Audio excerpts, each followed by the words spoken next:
کبھی آپ نے رات کے کسی ایسے لمحے میں خود سے یہ سوال کیا ہے جب پوری دنیا سو رہی ہو، گھڑی کی ٹک ٹک بھی سنائی دے رہی ہو، لیکن آپ کے دل کے اندر ایک عجیب سا شور برپا ہو کہ آخر اللہ روحانی محبت میں اتنا درد کیوں دیتا ہے؟ کیوں کچھ لوگ ہماری زندگی میں آتے ہیں اور پھر ہماری روح کا حصہ بن جاتے ہیں؟ کیوں ان کی یاد وقت گزرنے کے ساتھ کم ہونے کے بجائے اور زیادہ گہری ہوتی جاتی ہے؟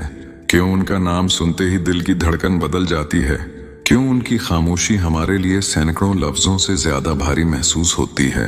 اور سب سے بڑا سوال یہ کہ اگر اللہ دلوں کا مالک ہے، اگر وہ چاہے تو ہر مشکل آسان ہو سکتی ہے، تو پھر وہ ایک سچی محبت کو اتنی آزمائشوں، اتنے انتظار اور اتنے درد سے کیوں گزارتا ہے؟ شاید آج آپ بھی اسی سوال کا جواب تلاش کر رہے ہیں۔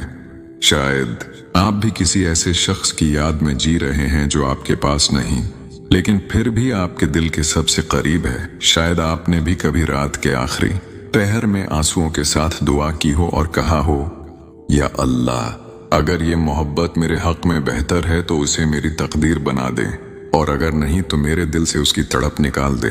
لیکن وقت گزرتا رہا، دن مہینوں میں بدلے، مہینے سالوں میں بدل گئے، اور آپ نے محسوس کیا کہ محبت تو شاید کم نہ ہوئی بلکہ اور زیادہ گہری ہو گئی۔ یہی وہ مقام ہے جہاں روحانی محبت کا راز شروع ہوتا ہے، کیونکہ ہر محبت انسان کو نہیں بدلتی، لیکن روحانی محبت انسان کی پوری شخصیت کو بدل دیتی ہے۔ یہ انسان کے سوچنے کا انداز بدل دیتی ہے، اس کی دعائیں بدل دیتی ہے، اس کی راتیں بدل دیتی ہے، اس کے خواب بدل دیتی ہے، یہاں تک کہ اس کا رب سے تعلق بھی بدل دیتی ہے۔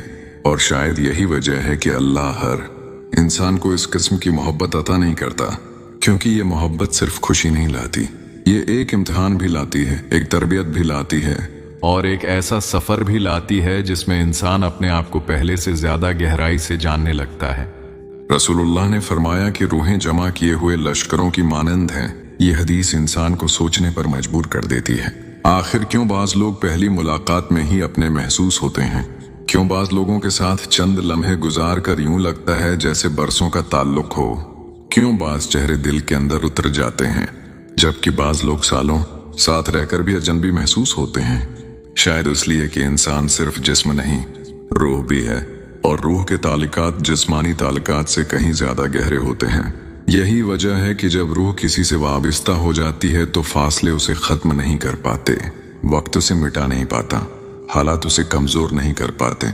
انسان چاہے 1000 مرتبہ خود کو سمجھائے کہ آگے بڑھ جاؤ، بھول جاؤ، خود کو بدل لو، لیکن دل پھر بھی اسی طرف لوٹ جاتا ہے۔ اور یہی وہ کیفیت ہے جو انسان کو حیران کرتی ہے۔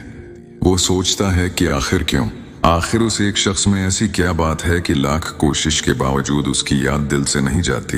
نفسیات کی دنیا بھی اس بارے میں کچھ دلچسپ حقائق بیان کرتی ہے۔ کہتے ہیں کہ جب کوئی شخص ہمارے جذباتی نظام پر غیر معمولی اثر ڈال دیتا ہے تو ہمارا دماغ اس سے وابستہ یادوں کو بہت گہرائی سے محفوظ کر لیتا ہے۔ یہی وجہ ہے کہ ایک خوشبو، ایک جگہ، ایک آواز، ایک جملہ یا ایک گانا بھی ہمیں برسوں پرانی یادوں میں لے جا سکتا ہے۔ لیکن روحانی محبت صرف نفسیات کا معاملہ نہیں ہوتی، اس میں ایک ایسی گہرائی ہوتی ہے جسے صرف الفاظ میں بیان کرنا ممکن نہیں۔ یہی وجہ ہے کہ بعض لوگ محسوس کرتے ہیں کہ وہ کسی شخص کو یاد کریں اور اسی لمحے اس کا پیغام آ جائے۔ اگرچہ سائنس ان تمام تجربات کو مکمل طور پر ثابت نہیں کر سکی، لیکن جذباتی وابستگی اور انسانی احساسات کی گہرائی کو تسلیم ضرور کرتی ہے۔ لیکن اب اصل سوال یہ ہے کہ اگر یہ محبت اتنی پاکیزہ اور اتنی گہری ہے تو پھر اللہ اس میں اتنا درد کیوں دیتا ہے؟ اس کا جواب شاید ہماری سوچ سے کہیں زیادہ خوبصورت ہے، کیونکہ اللہ کا مقصد صرف ہمیں وہ دینا نہیں ہوتا جو ہم چاہتے ہیں، بلکہ ہمیں وہ بنانا بھی ہوتا ہے جو ہمیں بننا چاہیے۔ اور بعض اوقات انسان کو بنانے کے لیے درد ضروری ہوتا ہے۔ اگر زندگی میں کبھی کوئی آزمائش نہ آئے، اگر کبھی دل نہ ٹوٹے، اگر کبھی انتظار نہ کرنا پڑے، اگر کبھی دعا کے جواب میں تاخیر نہ ہو، تو شاید انسان کبھی صبر نہ سیکھ سکے، کبھی عاجزی نہ سیکھ سکے، کبھی اپنے رب کے سامنے جھکنا نہ سیکھ سکے۔ روحانی محبت دراصل انسان کی انا کو توڑتی ہے۔ یہ اسے سکھاتی ہے کہ ہر چیز اس کے اختیار میں نہیں۔ یہ اسے سکھاتی ہے کہ دل کا سکون صرف کسی انسان کے پاس نہیں بلکہ اللہ کے پاس ہے۔ یہ اسے سکھاتی ہے کہ محبت کا مطلب صرف حاصل کرنا نہیں بلکہ خیر خواہی،